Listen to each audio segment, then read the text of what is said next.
আমার প্রিয় দেশবাসী, নমস্কার। মন কি বাতে আপনাদের সবাইকে স্বাগত জানাই। গোটা দেশে এখন উৎসবের উল্লাস চলছে।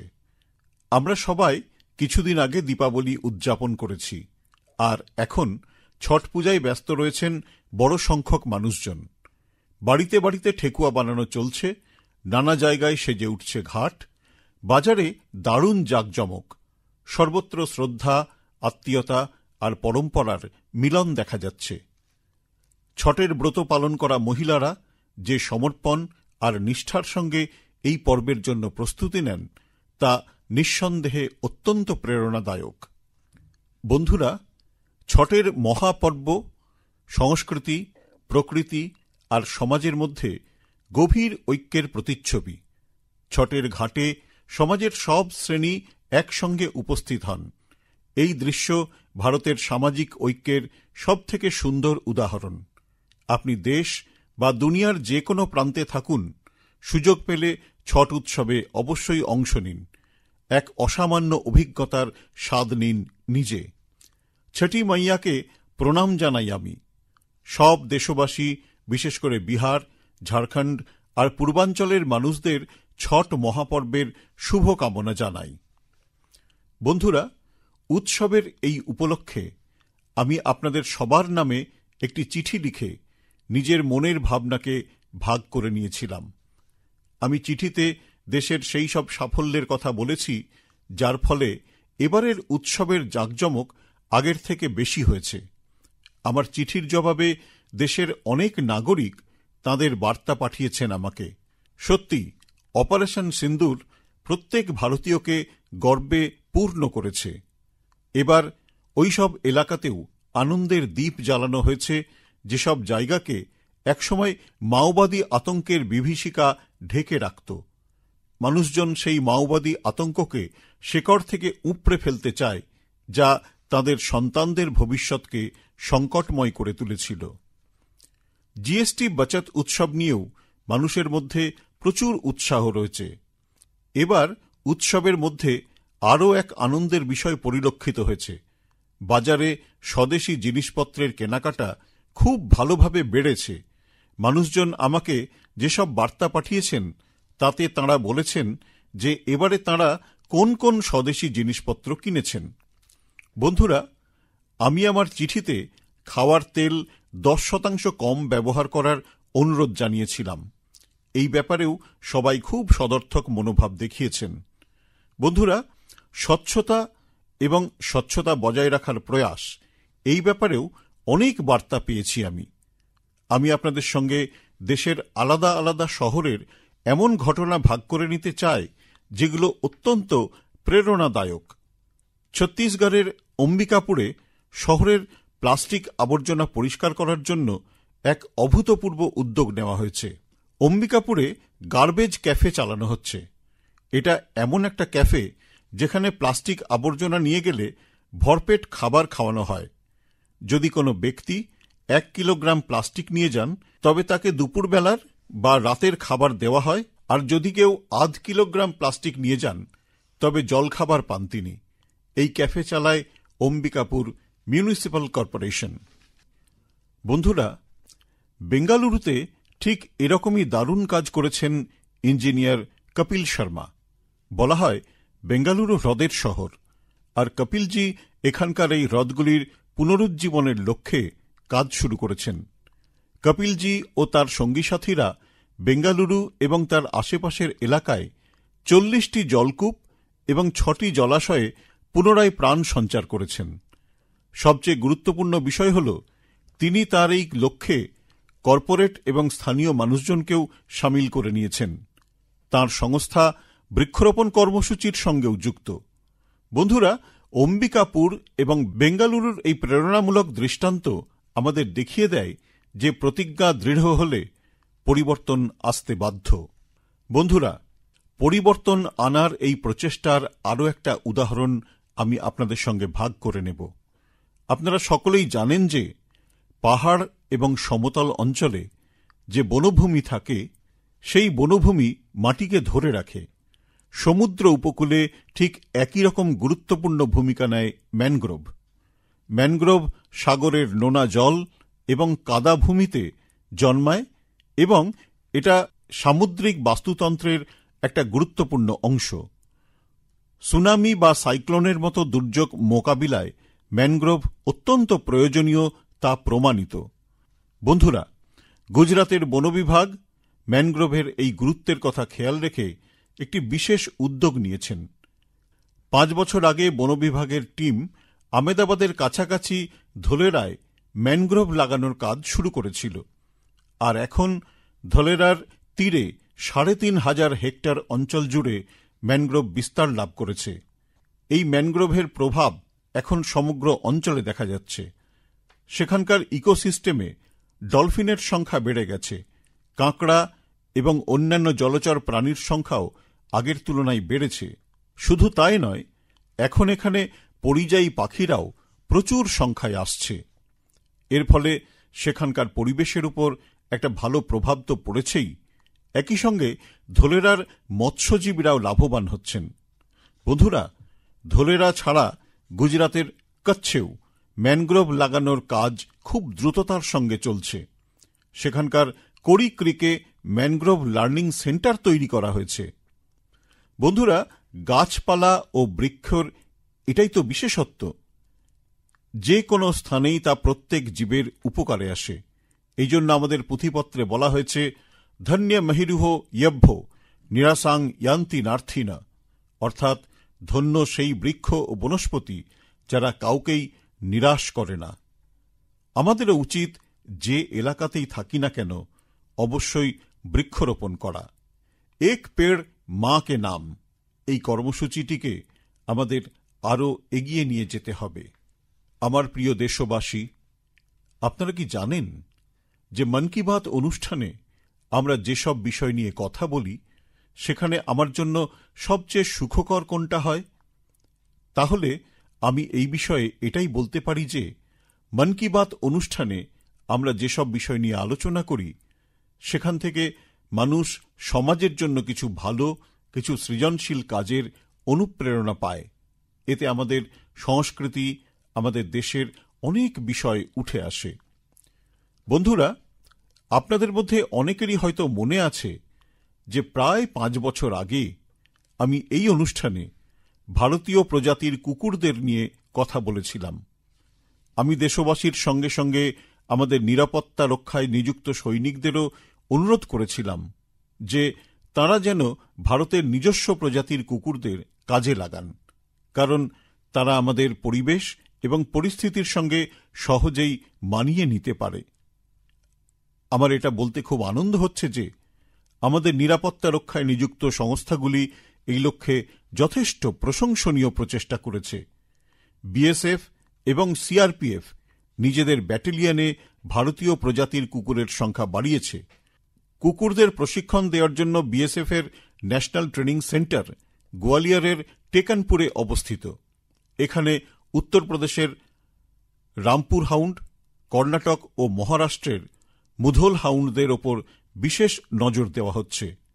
এই সেন্টারে প্রশিক্ষকরা প্রযুক্তি এবং উদ্ভাবনী শক্তির সাহায্যে এই ধরনের কুকুরদের আরও ভালোভাবে প্রশিক্ষণ দিচ্ছেন। ভারতীয় প্রজাতির কুকুরদের জন্য ট্রেনিং ম্যানুয়াল নতুন করে লেখা হয়েছে, যাতে ওদের অনন্য ক্ষমতাকে ব্যবহার করা যেতে পারে। বেঙ্গালুরুর সিআরপিএফের ডগ ব্রিডিং অ্যান্ড ট্রেনিং স্কুলে মঙ্গ্রেলস, মুধোল হাউন্ড, কোম্বাই এবং পান্ডিকোনার মতো ভারতীয় প্রজাতির কুকুরদের প্রশিক্ষণ দেওয়া হচ্ছে। বন্ধুরা, গত বছর লখনৌয়ে all India police duty meet আয়োজন করা হয়েছিল। সেই সময় রিয়া নামের ভারতীয় প্রজাতির একটি কুকুর তার প্রতি মানুষের দৃষ্টি আকর্ষণ করায়। এটি একটি মুধোল হাউন্ড, যাকে বিএসএফের তরফে প্রশিক্ষণ দেওয়া হয়েছিল। রিয়া এখানে অনেক বিদেশি প্রজাতির কুকুরকে পিছনে ফেলে প্রথম পুরস্কার জিতেছিল। বন্ধুরা, এখন বিএসএফ নিজেদের প্রশিক্ষণপ্রাপ্ত কুকুরদের বিদেশি নামে ডাকার পরিবর্তে ভারতীয় নাম দেওয়ার পরম্পরা শুরু করেছে। আমাদের এখানকার দেশি প্রজাতির কুকুরেরা আশ্চর্য সাহসের পরিচয় দিয়েছে। গত বছর ছত্তিশগড়ের মাওবাদী অধ্যুষিত এলাকায় অভিযান চালানোর সময় সিআরপিএফের একটি ভারতীয় প্রজাতির প্রশিক্ষণপ্রাপ্ত কুকুর 8 কিলোগ্রাম বিস্ফোরক উদ্ধার করেছিল। বিএসএফ এবং সিআরপিএফ এই লক্ষ্যে যে প্রচেষ্টা করেছে তার জন্য আমি ওদের অভিনন্দন জানাচ্ছি। তবে আমি 31শে অক্টোবরের জন্য অপেক্ষা করছি। ওই দিন লৌহ পুরুষ সর্দার প্যাটেলের জন্মজয়ন্তী। এই উপলক্ষে প্রতি বছর গুজরাটের একতা নগরের স্ট্যাচু অফ ইউনিটির কাছে বিশেষ অনুষ্ঠান আয়োজন করা হয়। এখানেই একতা দিবসের প্যারেড আয়োজিত হয় এবং এই প্যারেডে আবার ভারতীয় প্রজাতির প্রশিক্ষণপ্রাপ্ত কুকুরদের বিশেষ ক্ষমতার প্রদর্শনী হবে। আপনারাও সময় সুযোগ করে এটা অবশ্যই দেখবেন। আমার প্রিয় দেশবাসী, সর্দার প্যাটেলের 150তম জন্মদিন সমগ্র দেশের জন্য একটি বিশেষ দিন। আধুনিক সময়ে দেশের মহান ব্যক্তিদের মধ্যে সর্দার প্যাটেল একজন। ওর বিরাট ব্যক্তিত্বে অনেক গুণের সমাবেশ ঘটেছিল। উনি একজন অত্যন্ত প্রতিভাবান ছাত্র ছিলেন। ভারত এবং ব্রিটেন দুই জায়গাতেই পড়াশোনাতে উনি উল্লেখযোগ্য মেধার পরিচয় রেখেছেন। তার সময়কালের সফলতম উকিলদের মধ্যে তিনি ছিলেন একজন। ওকালতিতে উনি আরও খ্যাতি অর্জন করতে পারতেন, কিন্তু গান্ধীজির অনুপ্রেরণায় উনি নিজেকে স্বাধীনতা আন্দোলনে পুরোপুরি সমর্পণ করে দেন। খেড়া সত্যাগ্রহ থেকে বোরসাদ সত্যাগ্রহ পর্যন্ত বহু আন্দোলনে ওঁর অবদান আজও স্মরণীয় হয়ে আছে। আহমেদাবাদ মিউনিসিপ্যালিটির প্রধানরূপে তাঁর কার্যকাল এক ঐতিহাসিক সময়। স্বচ্ছতা এবং সুশাসনকে উনি সর্বাধিক গুরুত্ব দিয়েছিলেন। উপপ্রধানমন্ত্রী এবং স্বরাষ্ট্রমন্ত্রী রূপে তার অবদানের কারণে আমরা সর্বদা তাঁর কাছে ঋণী হয়ে থাকব। বন্ধুরা, সর্দার প্যাটেল ভারতবর্ষের ব্যুরোক্রেটিক ফ্রেমওয়ার্ককে এক মজবুত ভিত প্রদান করেন। দেশের একতা এবং অখণ্ডতার জন্য তিনি অসামান্য প্রচেষ্টা করেন। আপনাদের সকলের প্রতি আমার অনুরোধ, 31শে অক্টোবর সর্দার সাহেবের জন্মদিনে সমগ্র দেশে আয়োজিত হতে চলা রান ফর ইউনিটিতে আপনিও যোগদান করুন। একলা নয়, সবাইকে সঙ্গে নিয়ে যোগদান করুন। একতার এই দৌড়কে যুব চেতনার এক সুযোগ হয়ে উঠতে হবে, যা একতাকে মজবুত করবে। ওই মহান মনীষী যিনি ভারতকে একতার সূত্রে বেঁধেছিলেন, তার প্রতি এটাই হবে আমাদের প্রকৃত শ্রদ্ধাঞ্জলি। আমার প্রিয় দেশবাসী, চায়ের সঙ্গে আমার যোগ তো আপনারা সকলেই জানেন, কিন্তু আমি আজকে ভাবছি মন কি বাতে একটু কফি নিয়ে আলোচনা করা যায় না? আপনাদের নিশ্চয়ই মনে আছে যে গত বছর আমরা মন কি বাতে আরাকু কফি নিয়ে কথা বলেছিলাম। কিছুদিন আগে ওড়িশার অনেক মানুষ আমাকে কোরাপুট কফি নিয়ে তাঁদের চিন্তাভাবনা জানিয়েছেন। তাঁরা চিঠি লিখে মন কি বাতে কোরাপুট কফি নিয়ে আলোচনা করার জন্য আমাকে অনুরোধ করেছেন। বন্ধুরা, আমাকে বলা হয়েছে যে কোরাপুট কফি স্বাদে অতুলনীয়।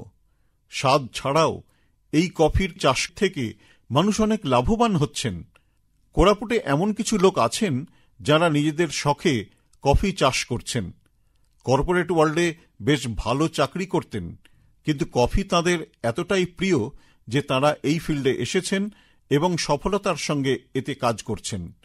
এমন কিছু মহিলাও আছেন কফি থেকে যাঁদের জীবনে অনেক পরিবর্তন এসেছে, জীবন সুখময় হয়েছে। কফি থেকে তাঁদের সম্মান এবং সমৃদ্ধি প্রাপ্তি হয়েছে। এটা সত্যি কথা এই যে কোরাপুট কফি অত্যন্ত সুস্বাদু। এটি সত্যিই ওড়িশার গৌরব। বন্ধুরা, সমগ্র বিশ্বে ভারতীয় কফি খুবই জনপ্রিয়তা অর্জন করেছে। কর্ণাটকের চিকমাঙ্গালুরু হোক বা কুর্গ বা হাসান, তামিলনাড়ুর পুলনি, সেবরায়, নীলগিরি আর আন্নামালাই অঞ্চল বা কর্ণাটক তামিলনাড়ু সীমানায় বিলিগিরি অঞ্চল, অথবা কেরালায় ওয়েনাড, ত্রাবাঙ্কোর এবং মালাবার অঞ্চল, ভারতীয় কফির বিবিধতা লক্ষণীয়। আমাকে জানানো হয়েছে যে আমাদের উত্তর পূর্ব ক্ষেত্রেও কফির চাষে অগ্রগতি লক্ষ্য করা গেছে। এর ফলে ভারতীয় কফির পরিচয় সমগ্র বিশ্বে আরও সুদৃঢ় হচ্ছে। সেই কারণেই যারা কফি পছন্দ করেন তারা বলেন কফির মধ্যে ভারতীয় কফি শ্রেষ্ঠ। এটা ভারতে তৈরি হয় এবং সারা বিশ্ব একে ভালোবাসে। আমার প্রিয় দেশবাসী, এবার মন কি বাতে এমন একটা বিষয় নিয়ে কথা হবে যেটা আমাদের মনের খুবই কাছের। এই বিষয়টা হচ্ছে আমাদের জাতীয় গান। ভারতের জাতীয় গান মানে বন্দে মাতরম। এমন একটা গান যার প্রথম শব্দ আমাদের মনে উদ্বেলিত ভাবনাকে জাগিয়ে তোলে। বন্দে মাতরম, এই এক শব্দের কত রকম অর্থ আছে, কতটা শক্তি আছে। সহজ অর্থে এটি আমাদের ভারত মাতার বাৎসল্য স্নেহের অনুভূতি দেয়। এটি ভারত মাতার সন্তান রূপে আমাদের দায়িত্ববোধ জাগিয়ে তোলে। দুর্যোগপূর্ণ সময়ে বন্দে মাতরম ধ্বনি 140 কোটি ভারতীয়র মধ্যে ঐক্যের শক্তি জাগ্রত করে। বন্ধুরা, রাষ্ট্রভক্তি, মা ভারতীর প্রতি প্রেম, এ যদি এক বর্ণনাতীত ভাবনা হয়, তবে সেই অমূর্ত ভাবনাকে সাকার স্বর দিতে পারার মতো গান এই বন্দে মাতরম। এটি রচনা করেছিলেন বঙ্কিমচন্দ্র চট্টোপাধ্যায়। কয়েক শতাব্দীর গোলামিতে বিধ্বস্ত ভারতে নতুন প্রাণের সঞ্চার করাই ছিল তাঁর উদ্দেশ্য। বন্দে মাতরম ঊনবিংশ শতাব্দীতে লেখা হয়ে থাকলেও তার ভাবনার সঙ্গে যোগ রয়েছে ভারতের হাজার বছরের পুরনো অমর চেতনার।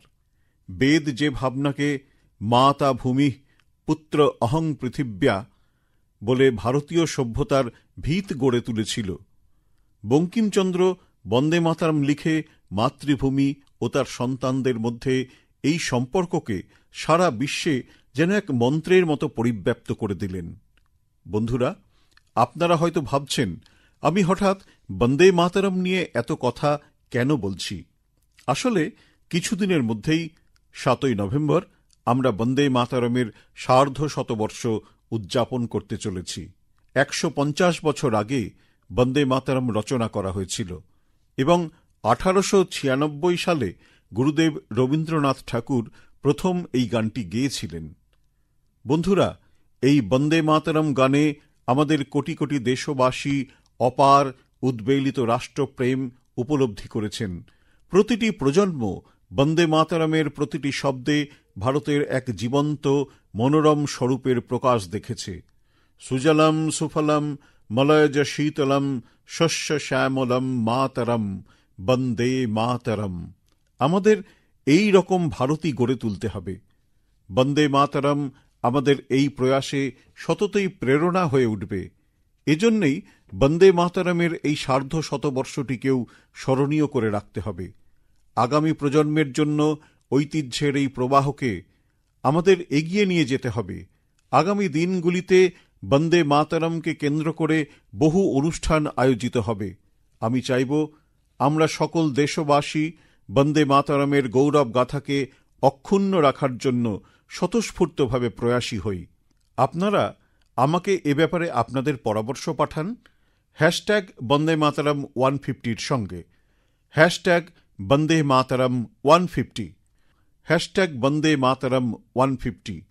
আমি আপনাদের পরামর্শের জন্য অপেক্ষা করব এবং আমরা সবাই এই সময়টিকে ঐতিহাসিক করে তোলার জন্য কাজ করে যাব।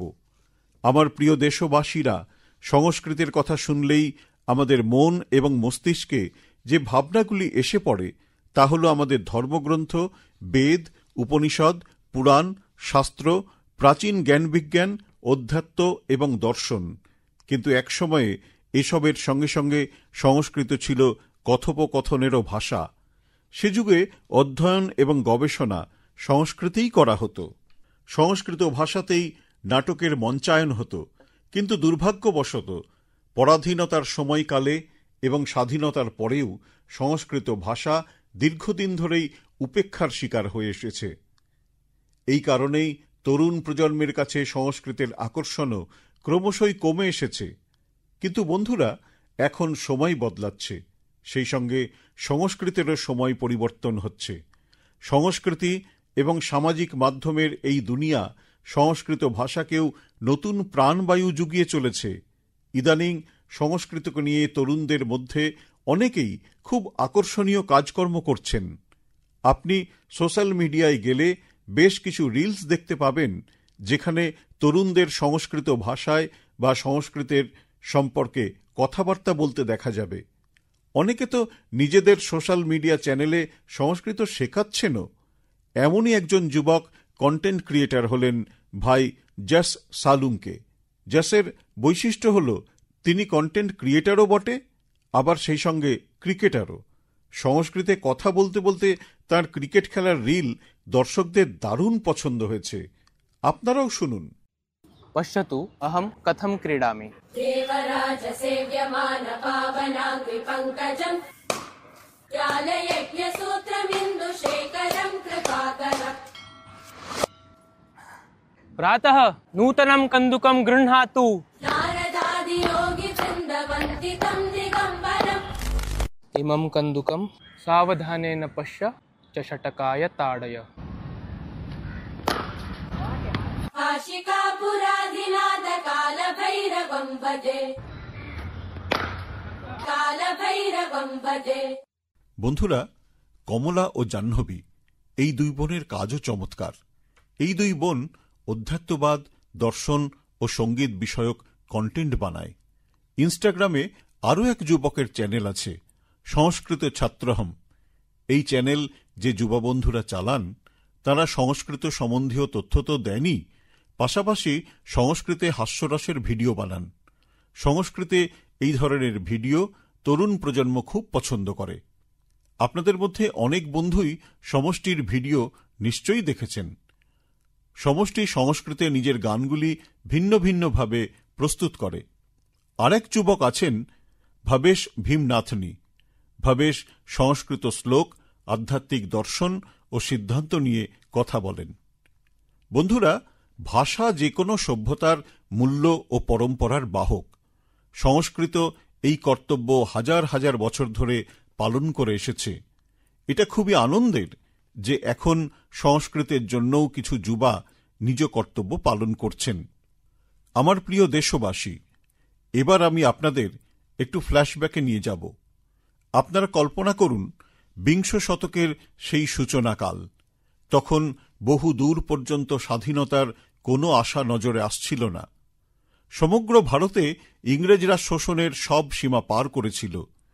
আর সেই সময়ে হায়দ্রাবাদের দেশপ্রেমী মানুষদের প্রতি দমন পীড়ন আরও ভয়ানক ছিল।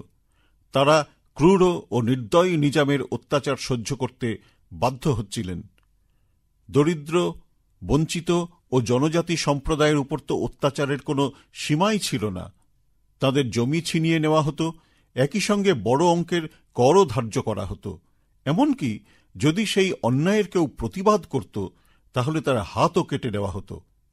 বন্ধুরা, এই কঠিন সময়ে 20 বছরের এক নব্য যুবা এই অন্যায়ের বিরুদ্ধে রুখে দাঁড়িয়েছিলেন।